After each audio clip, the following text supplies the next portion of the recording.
Hey BTP fans, Mike here. Gonna show you how to paint some awesome mouth and teeth and gum stuff.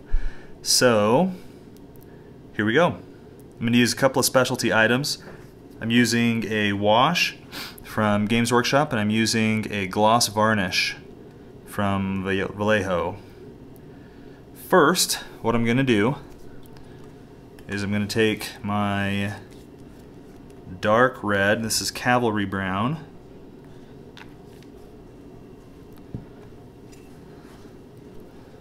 and with the cavalry brown I'm just going to come in and coat the gums as much as possible.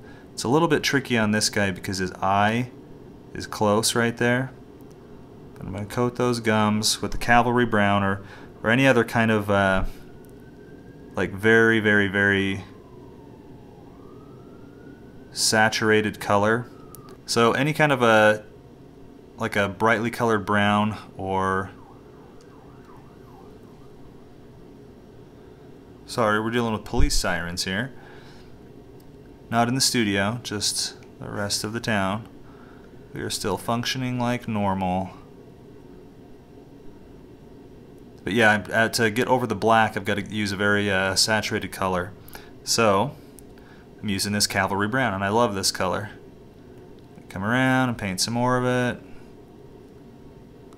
And on this side, same kind of thing.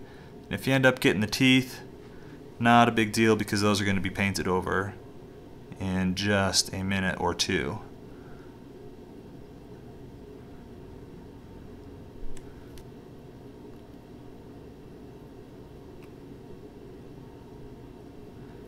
So painting the tongue, same color.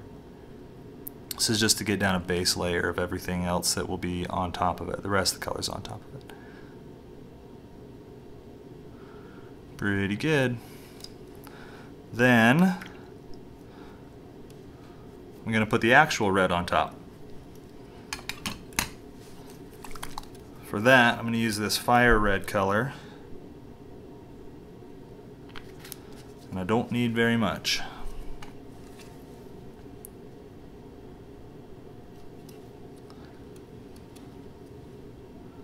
And then I'm just going to hit the high parts of this, and it's going to leave the low parts that same more brown red color. This paint's a little bit dry, so I'm going to get some water on my brush, and then instead of taking all the water off, just touch it and then put the brush back in the paint to pick up some water. That's the color that I wanted and the consistency that I was looking for. And then go back and hit these colors again. Hit the red gums.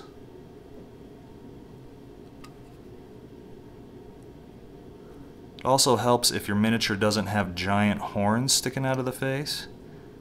And if you position the arm so that you can reach the face in a not awkward position.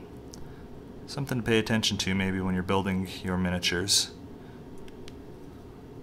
But it's alright, this is just so you can see. Normally we would clean that up a little bit later.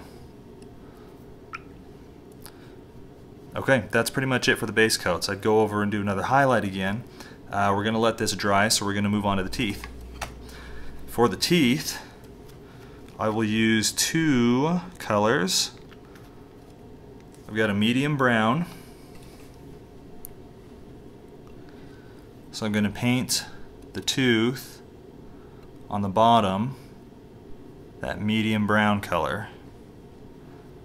I only have to paint the bottoms because the tops will be a brighter color.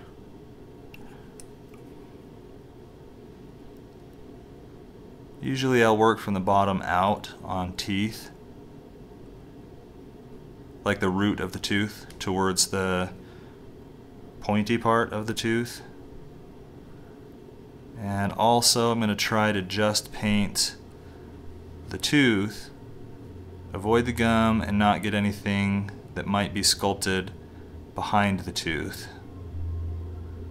so that they'll look as sharp as possible.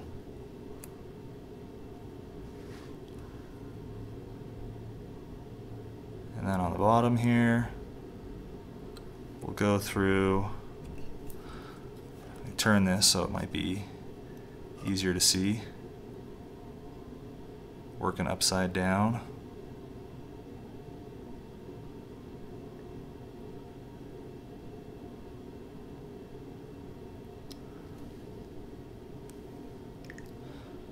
My next color on the tooth will be white. And this is not a true white. This is Privateer Press Menoth White Highlight. I love the Privateer Press paints, but sometimes the little tabs that hold it bust off. So for this, I'm going to use a little bit of white,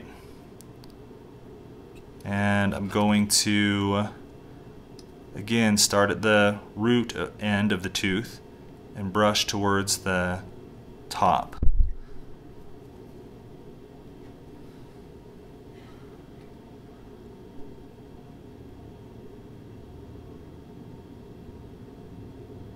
I'm going to go careful, a little slow, so that all I'm hitting is the tooth. And if you spend more time on each tooth, you can do like a stroke here, a stroke in the center, a stroke on the side, and that's what you'll typically see on a lot of the different companies' production pictures of their monsters. They'll have 3 or 4 strokes from each side on the teeth. That can get time consuming if you're doing a miniature that has a lot of teeth.